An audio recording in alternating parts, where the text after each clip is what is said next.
Microplastics, infertility, ఈ రెండింటికి సంబంధం ఉందా? సో మైక్రోప్లాస్టిక్స్ అంటే చాలా ఉంటాయి టైప్స్. అందులో ఎస్పెషల్లీ BPA అది ఒక రకమైన endocrine disrupting chemical. Endocrine hormonal imbalance చేస్తుంది. అంటే దాని యొక్క కెమికల్ కాంపోజిషన్ ఫీమేల్ హార్మోన్స్ ఉంటాయి కదా, సెక్సువల్ హార్మోన్స్, ఎండోక్రైన్ హార్మోన్స్ ని మిమిక్ చేస్తాయి. అంటే ఈస్ట్రోజన్ పొజిషన్ లాగానే అది యాక్ట్ చేస్తుంది, దాంతో కలిసిపోతుంది. సో హార్మోన్ యొక్క ఫంక్షన్ ని డిస్టర్బ్ చేస్తుంది. నార్మల్ గా అయితే ఫీమేల్స్ ఎగ్ క్వాలిటీ ఎఫెక్ట్ అవ్వడం, ఎగ్ యొక్క కౌంట్ తగ్గిపోవడం, సో ఇలాంటి మెన్స్ట్రువల్ డిస్టర్బెన్సెస్ ఇవి వస్తాయి. మేల్స్ లో అయితే వాళ్ళ యొక్క స్పర్మ్ ప్రొడక్షన్ తగ్గిపోవడం, క్వాలిటీ ఆఫ్ స్పర్మ్ తగ్గిపోవడం, మొటిలిటీ తగ్గిపోవడం, సో ఇలా ఎఫెక్ట్ చేస్తుంది మేల్ లో. ఎక్కువ ప్లాస్టిక్స్ వాడడం వల్ల క్యాన్సర్స్ కూడా వస్తున్నాయి.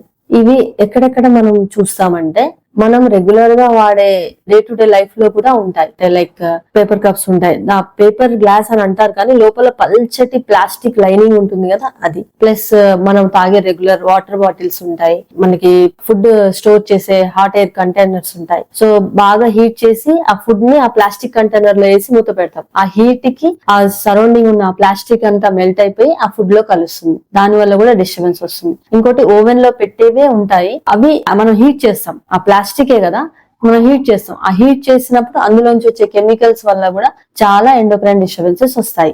ఇది మనం కన్జ్యూమ్ చేసేది. పాల ప్యాకెట్స్ కవర్ ఉంటుంది, అది కూడా మైక్రోప్లాస్టికే. సో టప్పర్ వేర్ అని మనం యూజ్ చేస్తుంటాము. సో టప్పర్ వేర్ అయినా కూడా మనం గ్లాస్ ఉన్నవి కంటైనర్స్ వాడడమే మంచిది. ఇది కన్జ్యూమ్ చేసేది, తినేదానికి వస్తే. ఇంకొకటి అప్లై చేసేది, అంటే కొన్ని కాస్మెటిక్స్, క్రీమ్స్, లోషన్స్, కొన్ని సోప్స్ లో కూడా వాడుతున్నారు. సో వాటి వల్ల కూడా ఎఫెక్ట్ అయ్యే అవకాశం ఉంటుంది. ఈ మైక్రోప్లాస్టిక్స్ వాడడం వల్ల మేల్ ఫీమేల్ ఇద్దరికి హెల్త్ ఇష్యూస్, ఇన్ఫర్టిలిటీ ఇష్యూస్ కాకుండా ఒకవేళ వాళ్ళు ప్రెగ్నెంట్ అయితే మైక్రోప్లాస్టిక్స్ అనేవి వాళ్ళ ద్వారా వాళ్ళ బేబీకి, అంటే త్రూ ప్లసెంటా మాయ ద్వారా బేబీలో ఎంటర్ అయ్యి, అంటే ఫీమేల్ బేబీ అయితే వాళ్ళ యొక్క ఓవరీస్ లో, మేల్ బేబీ అయితే వాళ్ళ టెస్టిస్ బీజాల్లో కూడా ఈ మైక్రోప్లాస్టిక్స్ కనుగొనడం జరిగింది.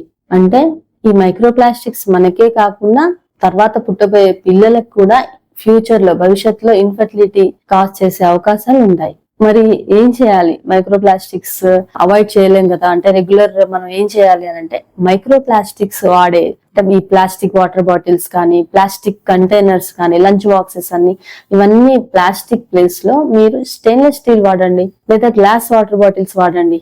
ఇంకొకటి హీట్ చేసిన ఆయిల్ ఉంటుంది కదా, అది స్టోర్ చేయడానికి కోసమని మళ్ళీ ప్లాస్టిక్ కంటైనర్స్ వాడతారు. హీటింగ్ ఆయిల్ ఏదైతే ఉంటుందో దానిలో పోసిన తర్వాత ఆ ప్లాస్టిక్ దాంతో కలిసి మళ్ళీ అది హెల్త్ ఇష్యూస్ కాజ్ చేసే అవకాశం ఉంది. సో ఆయిల్ అన్నా స్టోర్ చేయాలన్నా మీరు స్టీల్ కంటైనర్స్ నే వాడండి. ఒకవేళ వాడాలన్నా కూడా BPA ఫ్రీ ఉన్న ప్లాస్టిక్స్ వాడడం మంచిది.